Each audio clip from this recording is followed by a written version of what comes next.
Welcome to EB5 Investment Voice, where attorney insights intersects with immigration investments.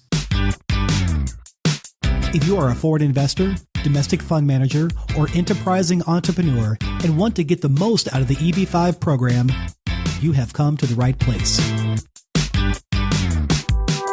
I'm Mark Deal, and I'll be your co-host on this journey. I'm joined by your host, Mona Shah, and other attorneys at Mona Shah Associates, as well as immigration leaders from around the world. So let's get into EB5 Investment Voice. Hello, everyone, and welcome to EB5 Investment Voice. I am your co-host, Mark Deal, and as indicated before, I would like to introduce you to our host, Mona Shah. Mona, how are you doing today? I'm very well, Mark. Thank you very much for the introduction, and hello, everybody. I'd also like to welcome on this show a couple of other attorneys from our firm, Rebecca. Hi, Mark. How are you? Hi, everyone. And Omar. Hi, Mark. This is Omar. Hey, Rebecca. Hey, Omar. So I know we've got a lot planned, really for the show, the series, and this is our first episode. So let's go ahead and lay some groundwork. Let's tell everybody what we're going to be talking about. Right. Well, Mark, we're very excited about this whole podcast session. And what we really want to do is be a little different. There's a lot of material out there now for EB5. And yet there isn't very much material. We really want to go and set the record straight on some areas and really talk about new areas where people haven't gone before. People haven't even come near, or they haven't really touched. We are really aiming to go and ask those questions that people have emailed to us, that have come up in projects. We have quite a unique practice, actually, Mark. We are immigration attorneys and an SEC and corporate attorney in Omar. Other than just doing project work and investor work, we do a lot of marketing and we do a lot of traveling. We do a lot of one-on-one with people of all types. We have small developers. We have large developers. We have individuals who come to us and want to put up a project. We have individuals who come to us and are confused about all the projects out there. And we have individuals who are not even sure whether EB5 is for them. We are also involved with bodies such as the IIUSA Policy Committee. That gives us a huge advantage because we can see what's coming up in the legislation. For example, last year we were very much involved with the draft legislation and redrafting and the nuances. And we also work with almost every group out there, one way or the other, in EB5. EB5, as you know, Mark, is a very small fraternity. There are only a handful of real players. There's a lot of people trying to come in. There's a lot of information there which has a lot of misconceptions and inaccuracies. Our aim really in this session of podcasts is to rectify a lot of that. So, Mona, you mentioned that EB5 specialization within the immigration field is a very highly specialized area, and you've been doing this for a while. How long have you been involved with EB5? I've been actually involved with EB5 from the very inception of the way you see it now. I did do some EB5 cases back in the late 90s and early 2000s when it was standalone or an entrepreneur type visa. EB5, as you see it today, really began or took off in about 2005. So it's pretty safe to say you've heard almost every question at least once, twice, and some of them maybe more than a couple dozen times, right? Oh, absolutely. And not only have we heard every question, but we've seen how this has evolved. Of course, going back in the early days and even back in 2007, 2008, USCIS weren't able to answer. They didn't know what was going on. There were only a handful of attorneys, and there really is not a lot of precedent material in this area, unlike other areas of immigration law. So you don't have much to work on. And that's just it. You don't have much to work on, but you've got a lot of experience there. And I'm looking at an episode list of over a dozen episodes that we plan to deliver to the person listening right now. That is, if they subscribe, and they'll get these episodes delivered to them for free.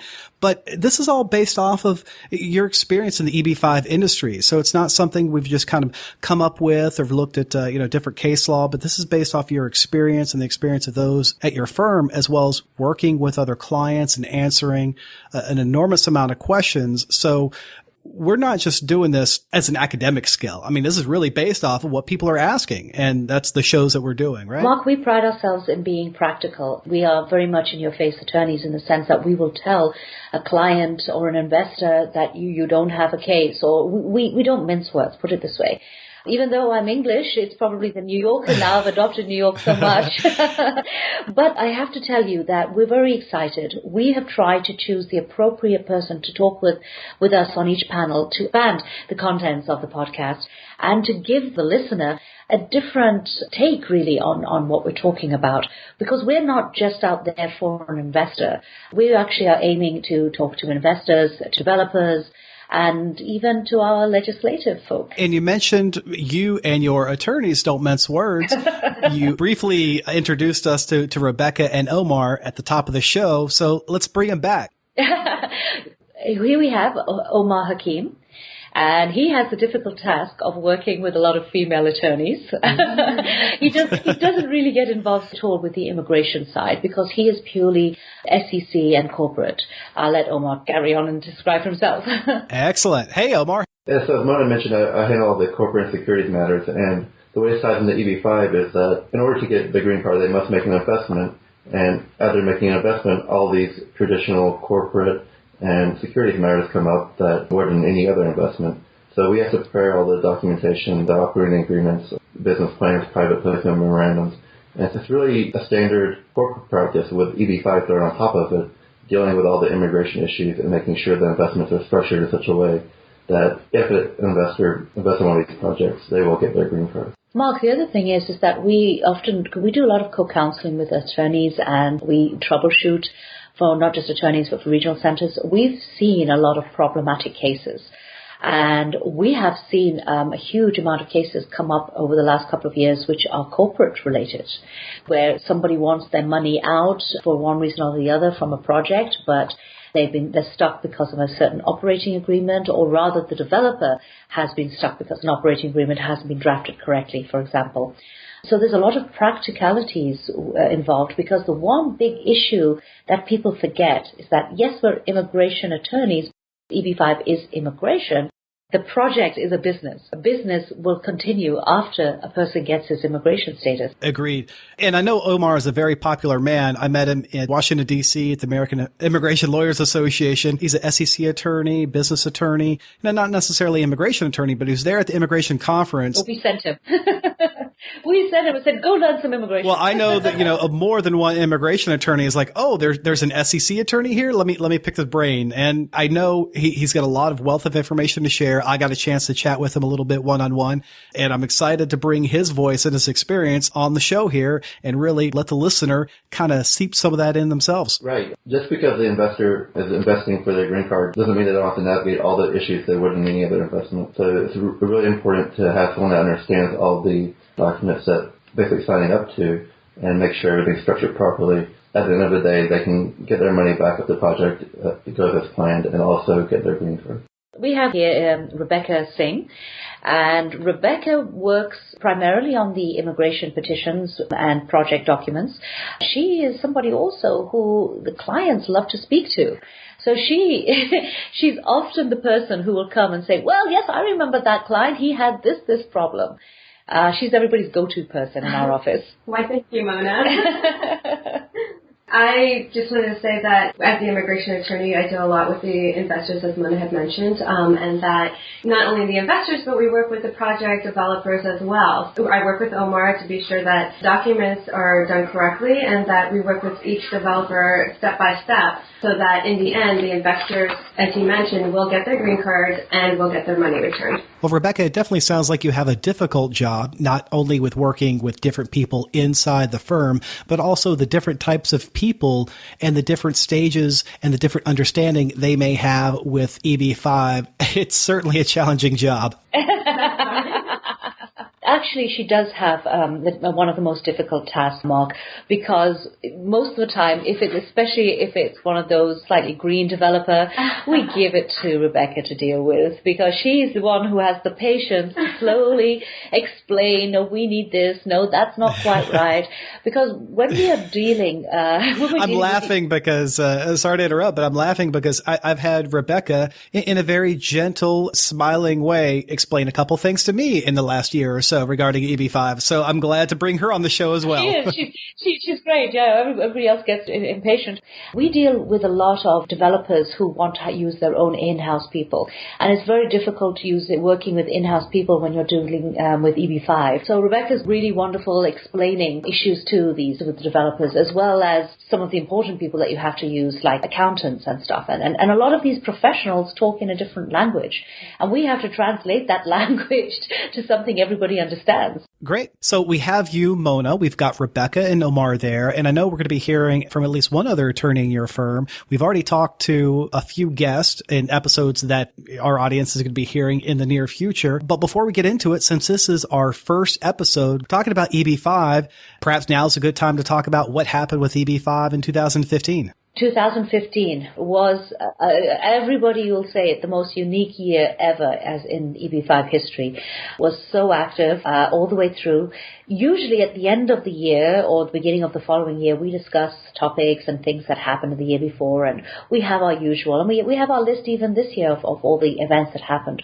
But of course, everything was dominated by the legislation and the rush that, oh my God, we've got to file before September 30th. Phew, we've got till December 11th. Oh, we've got till December 14th. Oh no, it's gone on again. We have till September 30th, 2016. And here's a little insider information. Mona, I remember you and I going back and forth an email during this, and you're telling me that like, oh, there's been 2 revisions today. It's going to get extended through 2 days, the end of the week, and then we're in this situation. Well, there are big issues, Mark. There's a number of reforms which are needed in EB5, and they got mixed up with reforms that would hurt certain projects, which is certainly one of the reasons why things were delayed. But we're talking about 3 areas. We're talking about practical source of funds areas. There was a report which was released last year, the GAO report, Government Accountability Office, and they came down pretty hard on USCIS, that USCIS were letting investors' source of funds go through without really working on it really diligently. And Rebecca's going to talk to you a little bit about some of the issues which came up as a result of that GAO report. And of course, all of these things were translated in the legislation. Then there's an entire area relating to SEC and broker-dealer and other integrity measures and practical measures that Omar's going to mention to you, that although were brought in the draft legislation, they didn't go through, but there is legislation going through this year, and USCIS are going on their own volition and putting in certain measures themselves, such as site visits, random site visits or mandatory site visits. That hasn't been decided. I think so far it's random, right? Yeah, right now it's random. In the integrity bill, they wanted to charge a fee to each regional center, and that fund would be used to conduct annual site visits of every regional center. But as the integrity bill hasn't gone through yet, USCIS does have the funding to do random site visits, which they are doing this year. That's good to know, because there's a lot of people out there who I think would probably get a little bit of a shock if they knew that USCIS might knock on the door and just want to see their project. And the other third part was the actual mechanics, which included TEA. And Mark, last year we also saw something very interesting as well. We saw USCIS clamp down on marketing issues. Well, for example, they clamped down on our regional centers' use of names. I think that you're going to see a lot of progress here with regards to marketing and moving forward on stuff. But Omar, do you want to comment a little bit on USCIS's clamp down of regional centers' use of names? Yes, many regional centers included words such as U.S., federal, and those type of things to make their regional center more marketable. USCIS came with a position that this might imply a false sponsorship or relationship with the U.S. government. So they made those regional centers change their name, and that just consisted of making a corporate filing as you would with any other company and just submitting that filing to USCIS. But it just shows, as Mona mentioned, that they are taking a more close look at the way regional centers are marketing themselves. Yeah, and one of the frightening things which happened last year, Mark, was the prosecution of a bunch of immigration lawyers for broker-dealer violations. And that was frightening because these were just small-time lawyers who had just got an investor and had put that investor in a certain project and been given a commission for it. Their investor client didn't know that they were getting a commission, of course. And we often question attorneys like that as to whether they really understood the nature of the project that they put their client into, whether they just went into the project just because they were getting a commission. Well, SEC got a hold of a bunch of names. They prosecuted them. And even though these immigration attorneys might have only done it once or twice and said sorry and returned funds. So it sounds like immigration is cracking down on names which may give the perception to investors that that regional center is somehow affiliated with the national government, which is not. And they're also cracking down on immigration attorneys that may be making suggestions for regional center, whether for compensation or not. No, it's for compensation. No, you are allowed. Those typical people we do. Okay. Okay. You see my SEC attorney telling me to shut up. Hi, Mark. It's Rebecca here. I just wanted to chime in that what we do is we do advise our investors that if they are still uncomfortable with the business plan or any information, they can go ahead and seek a third party, maybe a financial advisor, to go ahead and give them that more in-depth advice than what an immigration attorney can do. So, Mark, last year what we saw in the beginning of 2015, there were some issues on source of funds. But I just wanted to note that USCIS did become strict in loans. They had an issue with indebtedness, whereas the petitioner, you couldn't just say you had a loan. You also have to show collateral. That didn't used to be the case before, right, Rebecca? Exactly. Yeah, beforehand, there are many petitions that were filed and approved when you just have a loan without any collateral. Exactly. Just throw a loan from an uncle or a loan from a friend or even a loan from a father. Exactly. We saw some surprising things come in. Yeah, so they really want to see collateral against each loan. So what we're going to see now in 2016, or what we saw in the draft bills, is that not only with the loan having collateral, they're thinking of even, becoming even stricter on that, and where they're going to hope to have loans coming from third-party institutions.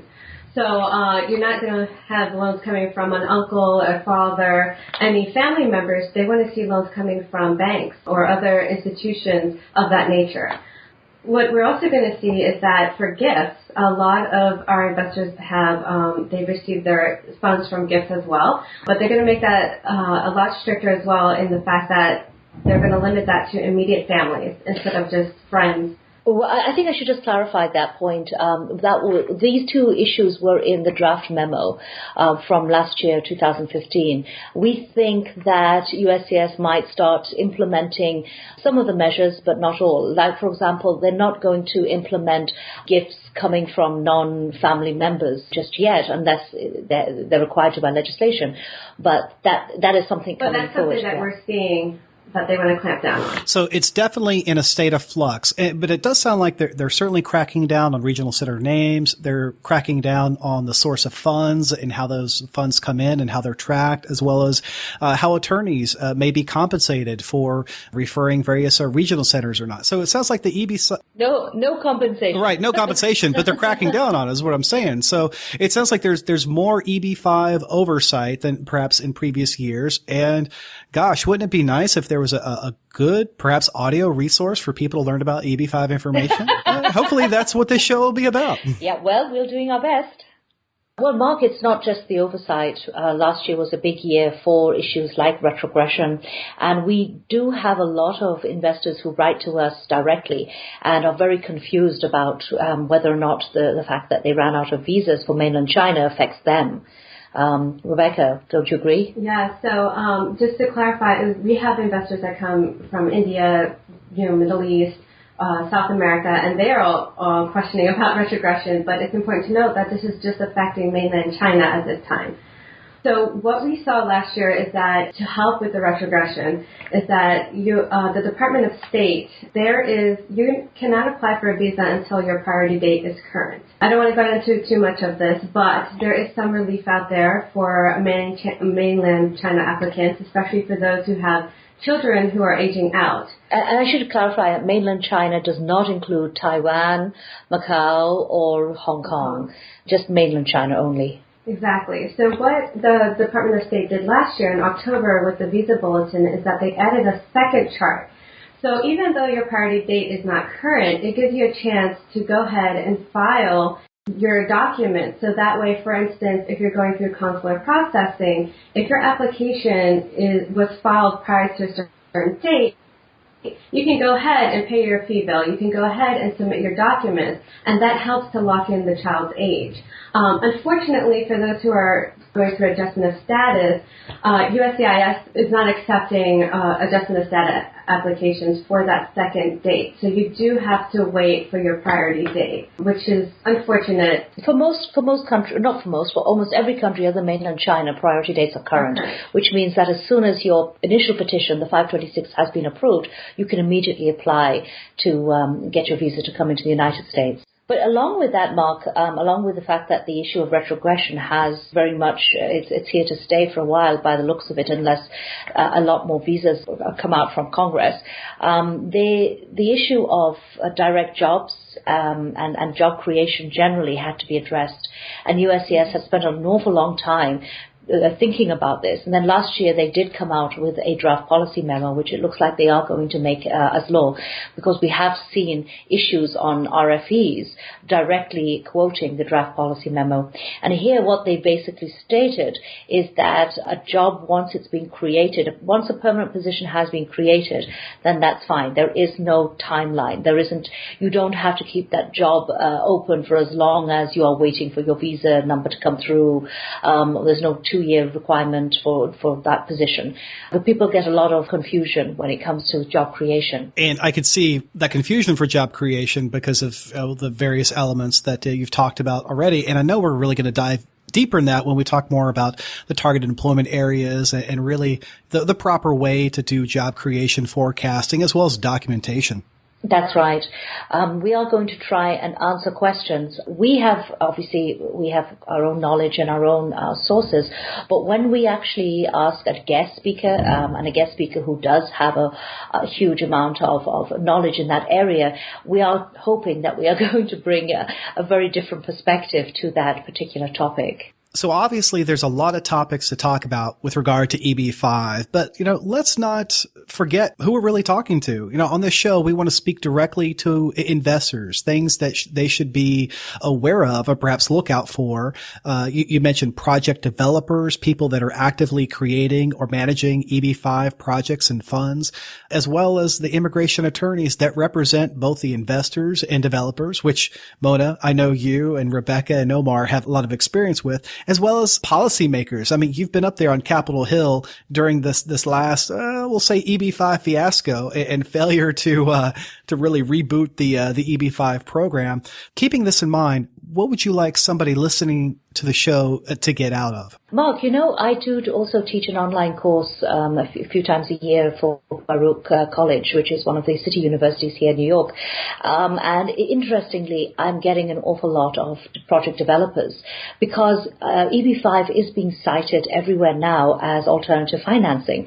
And in a city like New York City, there's project after project where you can see it has been utilized as alternative financing. It's very, very popular now to know about it. Every real estate conference, they are having an EB5 element. Brokers as well, real estate brokers are talking about it. So we have found that the audience for EB5 has suddenly mushroomed.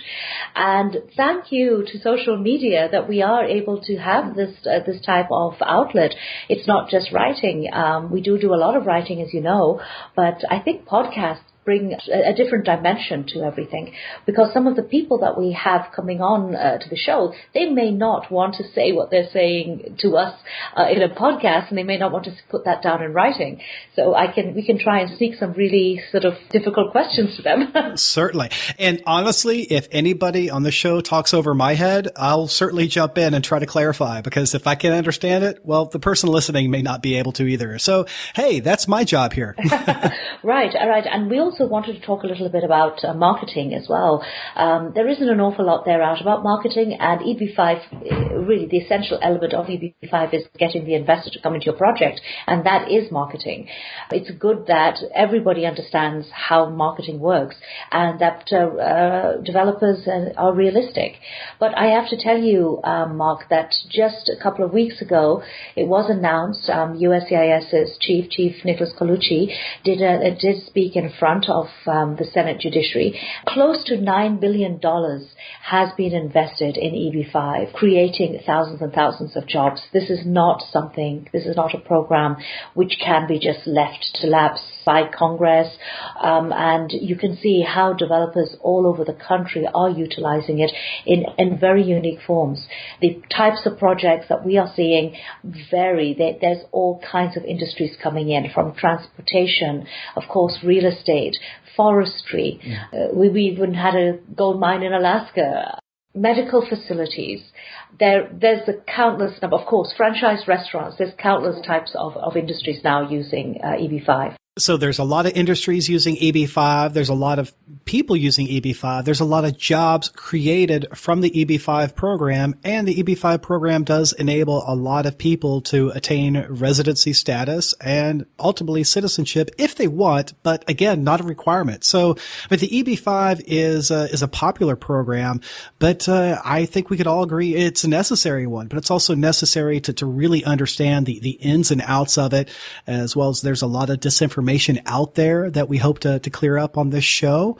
Mark, EB5 is a wonderful program and very necessary for a lot of people who would not be able to come to this country but for something like EB5. And what I would hate to see is the program ever be closed down just because it was misused, when there is so much good going out there.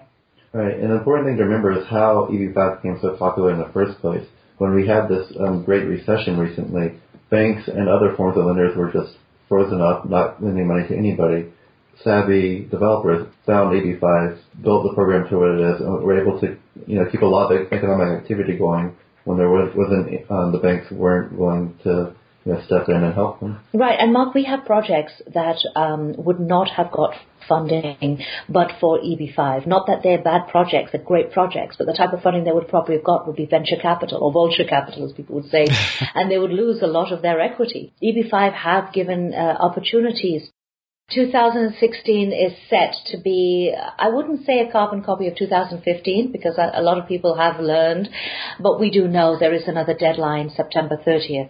And we all know it's an election year, so there is a likelihood or a very, very strong possibility of a further deadline. However, what we advise everybody is that any future deadline may actually be retroactive. Again, we foresee that there will be a mass filing again sometime this year, which isn't great for retrogression. We see in 2016 a continuation of USCIS bringing in the policies that Rebecca had mentioned, and of course the integrity bill, which is Flake's bill. Right, so there is an integrity bill out there now. Eventually that'll probably get wrapped up in comprehensive EB5 reform, but it gives a lot of ideas of what Congress is focusing on. And everyone knows they're focusing on TEA, but also focusing on making the program more transparent, ensure that investors are fully aware of everything that's going on with their projects, and also kind of addressing some of the issues with agents in China and the amount of control they have over the program. And of course, Mark, people keep asking us, will the visa number be increased? And I can tell you there are measures out there, whether they get passed or not, to try and increase the existing numbers by reshuffling them.